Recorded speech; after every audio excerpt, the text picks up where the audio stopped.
Hello, dear learners. Welcome back to my channel. I hope you all are doing well. I am here with the fifth part of the animal physiology series going on at bio.com. I hope आपने first 4 parts देख लिए हैं and अगर आपने अभी तक नहीं देखे हैं तो मैं description box में सारे ही videos का link दे दूँगी. You can check it out and please do watch the complete video. And if you have any doubt, you can comment also and also you can email me. तो आज के इस video में हम लोग human heart के बारे में डिस्कस करेंगे एंड ऑल्सो जितने भी वर्ड्स होते हैं, जितने भी इंटरनल स्ट्रक्चर होते हैं एक मैमेलियन हार्ट में, वो हम लोग डिस्कस करने वाले हैं पर्टिकुलरली. हमेशा हमने हार्ट का जो स्ट्रक्चर देखा है हमें बहुत ही डिफ़िकल्ट लगता है क्योंकि इतनी सारी लेबलिंग होती हैं, बहुत सारे पार्ट्स होते हैं, सब पार्ट्स होते हैं जिसे हमें याद रखने की ज़रूरत है. लेकिन इस पर्टिकुलर वीडियो में हम बहुत ही सिंपल तरीके से पढ़ेंगे जिससे आपको पूरी तरह से हार्ट का जो स्ट्रक्चर होता है उसके बारे में समझ आ जाएगा. इसके नेक्स्ट वीडियो में हम कार्डियक साइकिल के बारे में पढ़ेंगे. So let's discuss the basics of a cardiovascular system. अगर हम बात करें कार्डियोलॉजी की, तो जो कार्डियोलॉजी होता है वो किससे रिलेटेड होता है? It is a branch of science which deals with the different functioning as well as disorder of a heart and the cardiovascular system. अगर हम कार्डियोवास्कुलर सिस्टम की बात करते हैं तो उस कार्डियोवास्कुलर सिस्टम में सेंट्रल जिसे बोला जाता है heart of cardiovascular system heart ही होता है, लेकिन उसके अलावा कुछ एसोसिएटेड स्ट्रक्चर्स होते हैं जो कि वाइटल रोल प्ले करते हैं पूरे ही हार्ट के फंक्शनिंग में. कार्डियोवास्कुलर सिस्टम जो होता है वो 3 चीज़ों से मिल के बनता है. पहला तो होता है हार्ट, जिसे हम एक मस्कुलर पंप के जैसा देखते हैं, जिसका फंक्शनिंग भी हम एक एज अ पंप ही पढ़ते हैं. नेक्स्ट होता है ब्लड वेसल्स, जिसका रोल क्या होता है ब्लड फ्लो में. एक जगह से दूसरी जगह ब्लड के फ्लो में कौन हेल्प करता है? Blood vessels.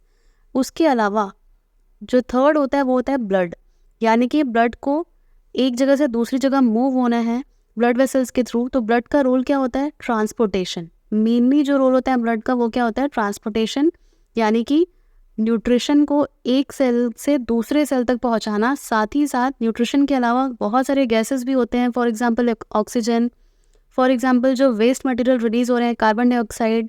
तो पूरे बॉडी में जो सर्कुलेशन का काम होता है वो ब्लड के थ्रू होता है और इसको सर्कुलेट कौन करता है? Blood vessels. और ब्लड वेसल्स को ऑर्डर कौन देता है, कौन रेगुलेट करता है? हार्ट.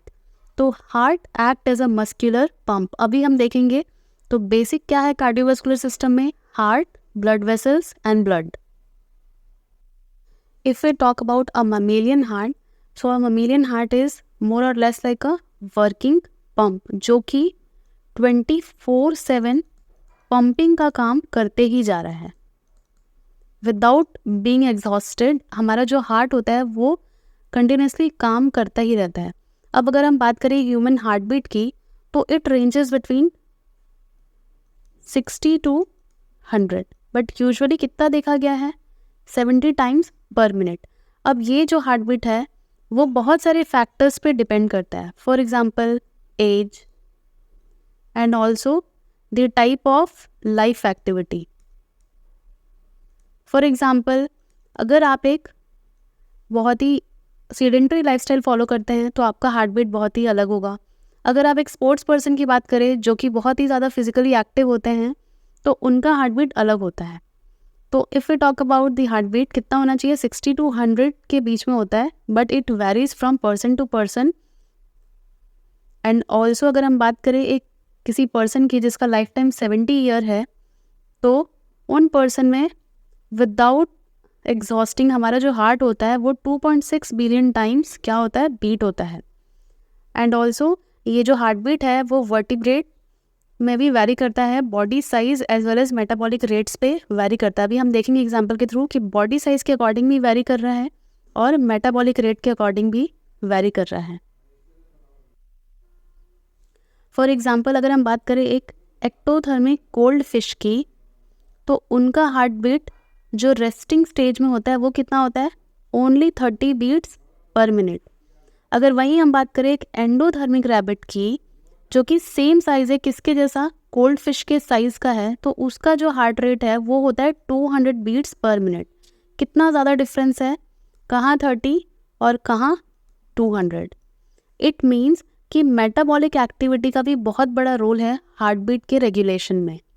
अब जनरली ये देखा जाता है जो स्मॉल एनिमल्स होते हैं उनका जो हार्ट बीट होता है, हार्ट रेट होता है, वो हाइयर होता है as compare to the larger ones. यानी जो स्मॉल है साइज़ में, उसका हार्ट रेट जो है वो ज़्यादा होगा लार्जर वाले एनिमल से जिसका साइज़ ज़्यादा है, because the smaller ones have higher metabolic rate that occurs with a decrease in body size. बहुत सीधी सी सिंपल सी बात है, जितना ज़्यादा बॉडी साइज बड़ा होगा उतना ही एक्टिविटी कम होता है। फॉर एग्जाम्पल, अंटार्कटिका में जो पोलर बियर्स होते हैं वो क्या होते हैं, वो हमेशा सीडेंटरी होते हैं, एक जगह में बैठे होते हैं, उनका बॉडी साइज भी ज़्यादा होता है।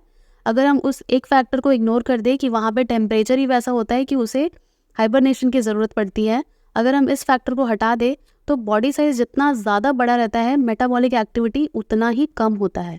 तो इसीलिए जो छोटे एनिमल्स होते हैं उनका जो हार्ट बीट होता है वो बहुत ही ज़्यादा होता है। अगर हम एक एलिफेंट के एग्जाम्पल से भी समझे तो एलिफेंट का जो हार्ट बीट होता है वो कितना होता है, 25 बीट्स पर मिनट। और वहीं कैट की बात करें जो कि साइज़ में बहुत ही छोटी है एलिफेंट से, उसका हार्ट बीट कितना होगा, 220 बीट्स पर मिनट। माउस का कितना होगा जो एक कैट से भी छोटी है, 400 बीट्स पर मिनट। तो ऐसे ही क्या हो रहा है, बॉडी साइज़ के अकॉर्डिंग जितना कम बॉडी साइज़ उतना ज़्यादा हार्ट रेट। अब कुछ बेसिक फैक्ट्स देखते हैं हार्ट के बारे में, हार्ट के स्ट्रक्चर के बारे में। So basically it is composed of cardiac muscles. Example पूछा जाता है कि where cardiac muscles are found, so it is basically found in our heart. अब उस टिश्यू को क्या कहते हैं हम, मायोकार्डियम। जो आउटर प्रोटेक्टिव कवरिंग होता है हार्ट का, जो कि एक कनेक्टिव टिश्यू है, फाइब्रस कनेक्टिव टिश्यू, उसे हम कहते हैं एपिकार्डियम। एपिकार्डियम कौन सा कवरिंग है, आउटर कवरिंग है हार्ट का। अब कनेक्टिव टिश्यू और एंडोथीलियम जो हार्ट के अंदर का स्ट्रक्चर बनाते हैं उसे हम कहते हैं endocardium. Epicardium is the outer one and endocardium is the inner one. अब सबसे इजी चीज़, अगर हमें हार्ट पढ़ना है तो हमें क्या करना होगा, हमें चैम्बर वाइज पढ़ना होगा। यानी कि हम 4 पार्ट्स में हार्ट को पढ़ लेते हैं ताकि हमें क्या हो, इजी हो। राइट साइड क्या हो रहा है, लेफ्ट साइड क्या हो रहा है, राइट साइड में कौन कौन से ऑर्गन है, लेफ्ट साइड में कौन कौन से ऑर्गन्स हैं। क्योंकि हमें पता है कि हार्ट में जो लेफ्ट साइड है और जो राइट साइड है वो किस पोर्शन में डिवाइडेड है, लेफ्ट हाफ में और राइट हाफ में, और दोनों ही एक सेपरेट पंप की तरह काम करते हैं। यानी कि जो हार्ट का राइट साइड है और लेफ्ट साइड है वो दोनों ही 2 सेपरेट पंप के जैसा काम करते हैं। और दोनों ही जो हाफ्स हैं उसमें कितने चैम्बर्स हैं, 2 चैम्बर्स हैं। ऊपर वाले चैम्बर को हम क्या कहते हैं, हम कहते हैं एट्रियम, प्लूरल होता है एट्रिया क्योंकि 2 होते हैं।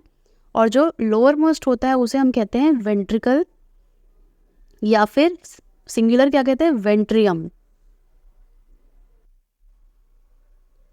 I have made one very easy diagram to understand the structure of a heart. You can imagine कि जो हार्ट है हम कह रहे हैं 4 चैम्बर्ड है, तो आप क्या कीजिए, आप 4 चैम्बर यहाँ पे सिंपल सा ब्लॉक डायग्राम के through you can make it. अब ये जो 4 चैम्बर हैं उसमें जो ये अपर वाला है, टॉप मोस्ट वाला, वो क्या है, एट्रियम है, और उसके जस्ट नीचे होता है वेंट्रिकल। ठीक वैसे ही राइट एट्रियम के बगल में होता है लेफ्ट एट्रियम और उसके नीचे होता है लेफ्ट वेंट्रिकल। यानी कि ये हो गया राइट एट्रियम, उसके बगल में हो गया लेफ्ट एट्रियम, राइट एट्रियम के नीचे हो गया राइट वेंट्रिकल, और राइट वेंट्रिकल के जस्ट बगल में हो गया लेफ्ट वेंट्रिकल। अब ये तो 4 चैम्बर्स हो गए, इतना सिंपल सा तो हम लोग याद रख सकते हैं। उसके बाद हमको क्या याद रखना है कि ये जो एट्रियम है ये वाला, वो भी एक दूसरे से सेपरेटेड रहता है ताकि यहाँ का ब्लड फ्लो इसमें ना जाए और यहाँ का ब्लड फ्लो इसमें ना जाए। लाइकवाइज 2 एट्रियम तो सेपरेटेड हैं ही, साथ ही साथ जो राइट हाफ है वो लेफ्ट हाफ से भी सेपरेटेड होता है। इट मीन्स कि जो राइट एट्रियम, राइट वेंट्रिकल का जो ब्लड है वो भी सेपरेटेड रहता है लेफ्ट एट्रियम और लेफ्ट वेंट्रिकल से। अब मैं थोड़ा सा कलर चेंज कर लेती हूँ। अब जैसे कि यू कैन सी हियर, जो राइट एट्रियम है और ये जो लेफ्ट एट्रियम है उनके बीच जो ये सेप्टम दिख रहा है, जो सेपरेशन दिख रहा है, उसे हम कहते हैं इंटर एट्रियल सेप्टम। जो कि सेपरेट करता है राइट एट्रियम और लेफ्ट एट्रियम को। लाइकवाइज जो दोनों वेंट्रिकल्स को सेपरेट कर रहा है, यानी कि राइट वेंट्रिकल को सेपरेट कर रहा है लेफ्ट वेंट्रिकल से, तो इस वाले को हम क्या बोलेंगे, इंटर वेंट्रिकुलर सेप्टम। यानी कि अगर वो वेंट्रिकल को सेपरेट कर रहा है तो inter ventricular, if it is separating the atrium हम लोग क्या बोलेंगे, इंटर एट्रियल। तो इंटर एट्रियल, इंटर वेंट्रिकुलर, ये सेप्टम है चारों चैम्बर्स हार्ट के सेपरेट रखने के लिए, ताकि ब्लड फ्लो एक चैम्बर का दूसरे चैम्बर में ना मिक्स हो सके। अब नाम भी देख लेते हैं, ऐसा कौन सा वाल्व है जो इस राइट वेंट्रिकल और राइट एट्रियम को सेपरेट कर रहा है। तो एक होता है ट्राइकस्पीड, जो कि सेपरेट करता है किसको, राइट एट्रियम और राइट वेंट्रिकल को। यानी ट्राइकस्पीड जो है वो क्या करेगा, राइट एट्रियम और राइट वेंट्रिकल को क्या करेगा, सेपरेट करेगा। लाइकवाइज जो लेफ्ट एट्रियम है और लेफ्ट वेंट्रिकल है, इनको कौन सेपरेट करता है, इनको सेपरेट करता है बाइकस्पीड वाल्व। ये एमसीक्यू में बहुत पूछा जाता है और हमेशा कन्फ्यूजन हो जाता है। ट्राइकस्पीड जो है वो राइट एट्रियम और राइट वेंट्रिकल को सेपरेट करेगा, और जो बाइकस्पीड है वो लेफ्ट एट्रियम और लेफ्ट वेंट्रिकल को करेगा। और इन दोनों ही जो सेपरेशंस हैं, दोनों ही सेप्टम हैं, इनको क्या बोला जाता है, atrio ventricular valves, because it is separating the atrium as well as ventricles of each half. जैसे कि हमने देखा कि राइट हाफ है, लेफ्ट हाफ है, तो इसीलिए एट्रियो वेंट्रिकुलर वाल्व्स बोला जाता है इनको। इसके अलावा यानी एट्रियो वेंट्रिकुलर वाल्व्स के अलावा सेमील्यूनार वाल्व्स भी होते हैं हार्ट में, जो कि कहाँ होते हैं, कौन कौन से टाइप के होते हैं। एक होता है पल्मोनरी सेमील्यूनार वाल्व, जो कि कहाँ पे होता है, एग्जिट पॉइंट पे होता है, कौन से वेंट्रिकल के, राइट वेंट्रिकल के। यानी ये जो पल्मोनरी सेमील्यूनार वाल्व है, जिसे हम PSV शॉर्ट फॉर्म में लिख देते हैं, ये कहाँ दिखेगा, एग्जिट ऑफ राइट वेंट्रिकल के। वहीं अगर हम बात करें एओर्टिक सेमील्यूनार वाल्व, वो कहाँ है, एग्जिट, कौन से एग्जिट पे, लेफ्ट वेंट्रिकल के एग्जिट पे। यानी एओर्टिक सेमील्यूनार वाल्व ये कहाँ है, ये एग्जिट ऑफ लेफ्ट वेंट्रिकल के हैं। हार्ट के बारे में जब भी आप पढ़ रहे हो, इतने सारे पॉइंट्स होते हैं कि आप छोटे छोटे बुलेट्स पॉइंट में नोट करते जाइए सारी ही इंपॉर्टेंट चीज़ें, बिकॉज वो मेमोराइज करना थोड़ा सा कन्फ्यूजन हो जाता है। लेकिन अगर आप छोटे छोटे पॉइंट्स में तोड़ के पढ़ेंगे तो वो आपको हमेशा याद रहेगा। छोटे छोटे पॉइंट्स बनाइए एकदम ऐसे, जैसे कि एट्रियो वेंट्रिकुलर वाल्व है, तो इसमें से राइट एट्रियम राइट वेंट्रिकल को कौन सेपरेट करता है, लेफ्ट एट्रियम लेफ्ट वेंट्रिकल को कौन सेपरेट करता है। लाइकवाइज सेमील्यूनार वाल्व है, तो कौन से सेमील्यूनार वाल्व कौन से वेंट्रिकल में दिखते हैं। तो ये सब चीज़ें छोटे छोटे पॉइंट्स में अगर हम लिखेंगे तो वो लॉन्ग टाइम तक याद रख सकते हैं। अब ये सब जितने भी वाल्व हमने पढ़े, इनका जो ओपनिंग होता है और क्लोजिंग होता है वो ब्लड प्रेशर में चेंजेस की वजह से होता है। यानी कौन सा वाल्व ओपन होगा, कौन सा वाल्व क्लोज होगा, it all depends on the pressure of the blood inside our heart. अब अगर हम क्विकली फंक्शन की बात करें, किसके फंक्शन की, वाल्व्स के फंक्शन की, यानी हार्ट में जो वाल्व्स लगे होते हैं उनका पर्टिकुलरली फंक्शन क्या होता है।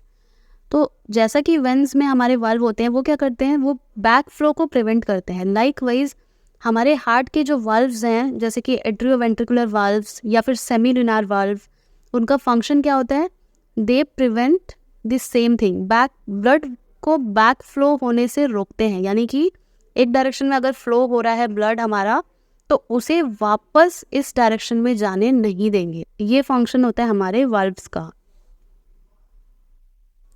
अब तक हमने जो भी पढ़ा मैंने बहुत ही बेसिक और सिंपल लैंग्वेज में समझाया था। अब हम देखते हैं थोड़ा सा डिटेल, यानी कि एनाटॉमी ऑफ हार्ट पढ़ते हैं, जो कि इस क्वेश्चंस बहुत सारे इस टॉपिक से निकल के आते हैं। सो सबसे पहली बात, अगर हम लोकेशन की बात करें, तो जो लोकेशन है हार्ट का, इट इज़ सिचुएटेड सेंट्रली, यानी एकदम सेंटर में है। कहाँ पे सेंटर में, चेस्ट कैविटी, या जैसे हम थोरैसिक कैविटी भी कहते हैं, इस फिगर में क्लियरली दिख रहा है कि हमारा हार्ट कहाँ सिचुएटेड है, एकदम सेंटर में, चेस्ट रीजन के। इस वाले फिगर में भी दिख रहा है। और अगर पोजीशन की बात करें तो it is situated above the diaphragm. ये जो इस टाइप का स्ट्रक्चर दिख रहा है ये होता है हमारा डायफ्राम। अब डायफ्राम क्या करता है, ये जो इस टाइप का स्ट्रक्चर दिख रहा है, अगर इसके ऊपर हम देखते हैं तो ये क्या कहलाएगा, ये चेस्ट रीजन हो जाता है। और इसके नीचे एब्डोमिनल रीजन, यानी कि ये एक बैरियर की तरह काम करता है, सेपरेट करता है अबव पार्ट को, यानी कि चेस्ट या थोरैसिक रीजन को, नीचे के एब्डोमेन पार्ट से। तो हमारा हार्ट कहाँ लोकेटेड है, सेंट्रल पोजीशन में है, एक मस्कुलर पार्टीशन या जिसे डायफ्राम हम कहते हैं उसके जस्ट ऊपर। We talk about the size of a heart. तो साइज कैसा होता है, it is approximately a size of a fist, यानी कि एक मुट्ठी अगर आप बंद करेंगे तो जैसा हमारा मुट्ठी दिखता है वैसे साइज का हार्ट होता है। एंड इट इज़ रफली about 300 to 350 grams in male. और अगर फीमेल्स की बात करें तो फीमेल्स में कितना होता है, थोड़ा सा कम होता है, 250 to 300 ग्राम्स का। ये एक एडल्ट ह्यूमन हार्ट का वेट है। और अगर हम लोग बात करें कि ये किससे सराउंडेड होता है, तो it is surrounded by a membranous sac, यानी कुशन कवरिंग होता है जिसे हम कहते हैं पेरिकार्डियम। अब पेरिकार्डियम में क्या रहता है, पेरिकार्डियम में रहता है पेरिकार्डियल फ्लूइड, जो कि क्या काम करता है, हार्ट को लुब्रिकेशन प्रोवाइड करता है, यानी कि it lubricates our heart so that जो ड्राइनेस नहीं आएगा। और साथ ही साथ ये क्या करता है, जो फिजिकल इंजरी होती है हार्ट में, यानी कि कहीं भी जर्क लगता है या किसी भी टाइप का फिजिकल स्ट्रेस जब पड़ता है बॉडी पे, तो ये पेरिकार्डियम ही है जो कि हमारे हार्ट को प्रिवेंट करता है कोई फिजिकल इंजरी से। अब कभी कभी क्या होता है, किसी एडल्ट में, किसी पर्सन में जो पेरिकार्डियम है उसमें इन्फ्लेमेशन हो जाता है, किसी टाइप का इन्फेक्शन हो जाता है, तो उसे हम कहते हैं पेरिकार्डाइटिस, यानी पेरिकार्डियम जो है वो इन्फ्लेम्ड हो गया है और वो जो प्रॉपर उसका फंक्शनिंग है वो परफॉर्म नहीं कर पा रहा है। हमने जस्ट पहले भी देखा था कि हार्ट जो है वो किससे मिलके बना है, हार्ट का पूरा स्ट्रक्चर कार्डियक मसल से मिलके बना है। और हमारे हार्ट में प्रॉपर ब्लड फ्लो हो, यानी कि मिक्सिंग ना हो, उसके लिए क्या बनाया गया है, 4 वाल्व्स बनाए गए हैं, जो कि हमने देख लिया है, बट हम थोड़ा सा डिटेल में देखेंगे। अब थोड़े से की पॉइंट्स देखते हैं, और ये की पॉइंट्स बहुत ही इंपॉर्टेंट है, इससे क्वेश्चंस बनते हैं हमेशा कंसेप्चुअल। अब अगर हम हार्ट के पंपिंग की बात करें तो हार्ट एज अ पंप काम करता है। तो पंप का फंक्शन क्या होता है, वैसे ही हम उसको रिलेट करके पढ़ेंगे। हार्ट जो है वो अपना पंपिंग कैसे करता है, 2 तरीके से करता है, 2 स्टेप्स होते हैं मेजरली। एक होता है रिदमिक कंट्रैक्शन, और साथ ही साथ कंट्रैक्ट हो रहा है तो उसके बाद वो रिलैक्सेशन भी होता है, यानी कंट्रैक्शन होगा और उसके साथ ही साथ रिलैक्सेशन भी होगा कार्डियक मसल्स का, और उसके थ्रू पंपिंग होगा। अब पंपिंग का जो रीज़न है वो क्या होता है, एक बार हार्ट क्या करता है, ब्लड को प्यूरिफाई करेगा, तो एक बार ब्लड इन होना चाहिए और एक बार ब्लड आउट होना चाहिए, यानी कि पंपिंग जो है वो ब्लड आने के लिए भी चाहिए और पंपिंग ब्लड जो प्यूरिफाई हो गया उसके रिलीज़ के लिए भी चाहिए। बाकी सेल्स में, हर बॉडी पार्ट्स के सेल में प्यूरिफाइड ब्लड जाए उसके लिए भी पंपिंग की ज़रूरत है। एंड अगर हम बात करें कि ब्लड चैम्बर में कब आ रहा है, कैसे आ रहा है, तो जब भी जो एट्रियम है, हमने हार्ट में पढ़ा है 4 चैम्बर है, 2 एट्रियम और 2 वेंट्रिकल, तो ये दोनों जब इनके मस्कुलर वॉल, यानी कि wall of the atrium and ventricle जब कंट्रैक्ट होते हैं, सिकुड़ते हैं, तो क्या होता है, जो वॉल है सिकुड़ता है तो वो अंदर की तरफ जाता है, और साथ ही साथ जो ब्लड होता है वो चैम्बर में एंटर होता है। अब ये जो स्क्वीजिंग है वो प्रेशर के साथ बढ़ता जाता है, यानी कि जो कंट्रैक्शन है या स्क्वीजिंग है वो जैसे जैसे प्रेशर बढ़ेगा कंट्रैक्शन भी बढ़ता जाएगा चैम्बर में, और फिर ब्लड को आउटवर्ड फ्लो कराएगा, यानी बाहर की तरफ धकेलेगा।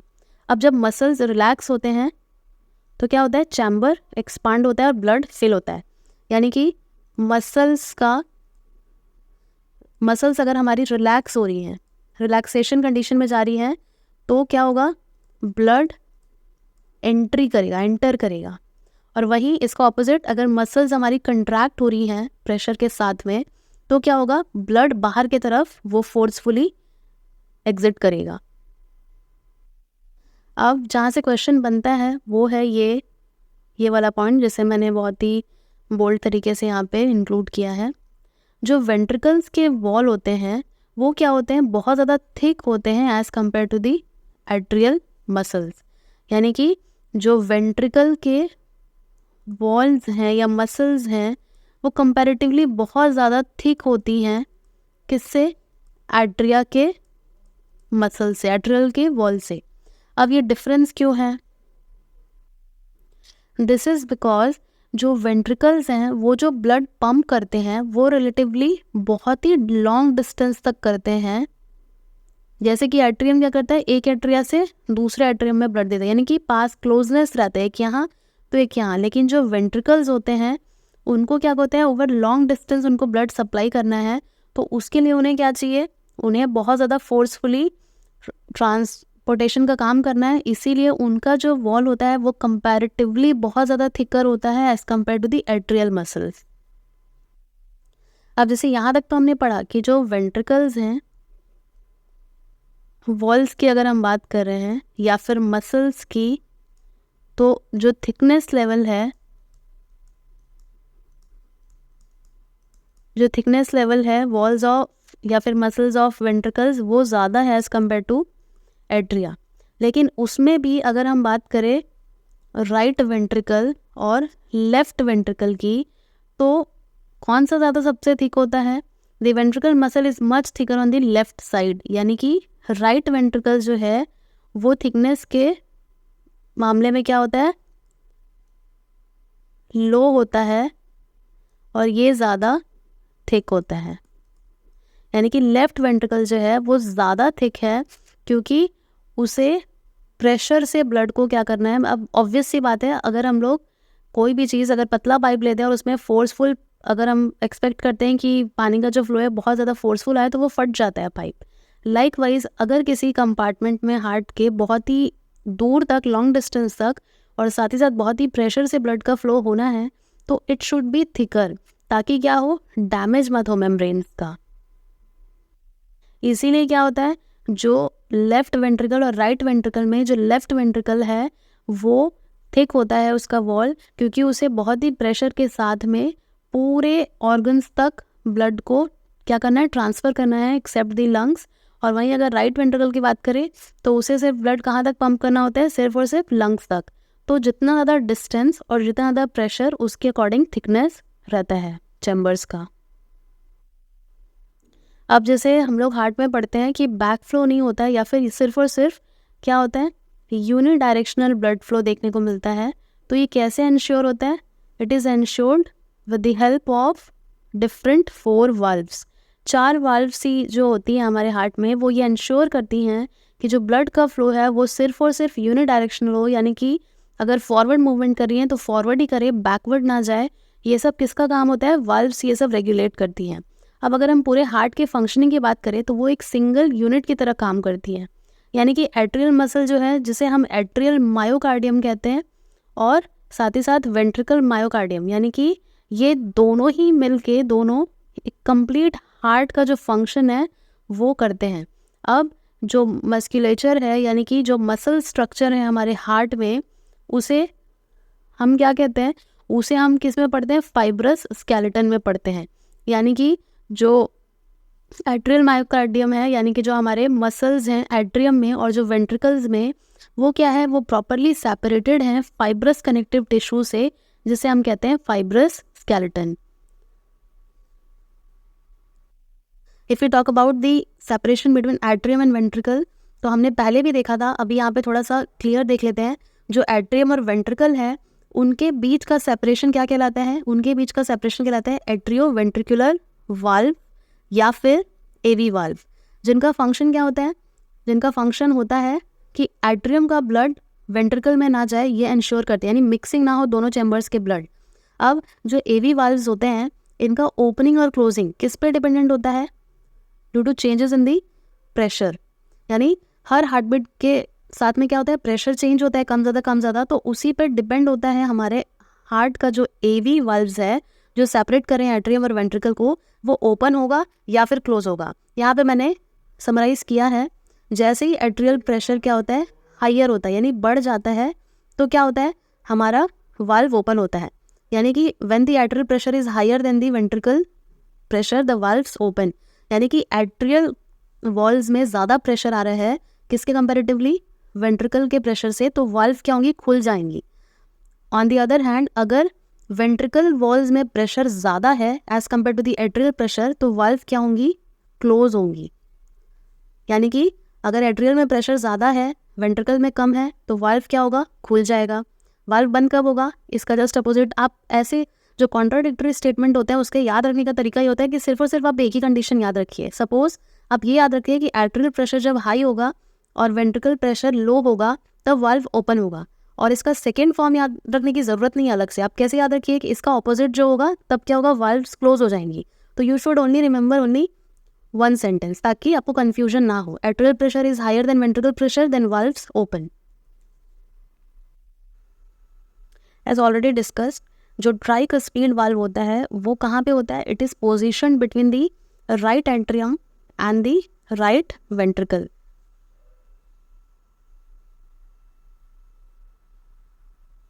यानी कि अगर हम बात करें राइट एट्रियम और राइट वेंट्रिकल के बीच में जो वाल्व होता है सेपरेशन, वो क्या होता है, वो होता है ट्राइकस्पीड वाल्व, जिसे हम लोग क्यों बोलते हैं tricuspid, because it has 3 cusp. यहाँ पे फिगर में दिख रहा है ये 1, ये 2, ये 3 कस्प दिख रहे हैं, 3 फ्लैप्स दिख रहे हैं, इसीलिए इन्हें क्या बोला जाता है, इन्हें ट्राइकस्पीड वाल्व बोला जाता है, जो कि राइट एट्रियम और राइट वेंट्रिकल के बीच में रहता है, यानी सेपरेट करता है। वहीं अगर बात करें हम लोग जो लेफ्ट एट्रिया है और लेफ्ट वेंट्रिकल है उसके बीच में जो वाल्व रहता है उसका नाम क्या है, बाइकस्पीड। इट मीन्स कि जो बाइकस्पीड वाल्व है it is located between the left atrium and the left ventricle.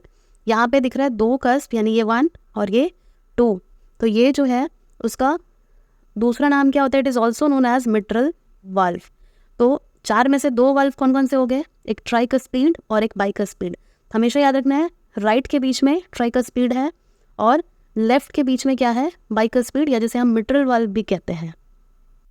अब जो एवी वाल्व है उसमें हमने देखा कि बाइकस्पीड एक वाल्व है और एक ट्राइकस्पीड वाल्व है।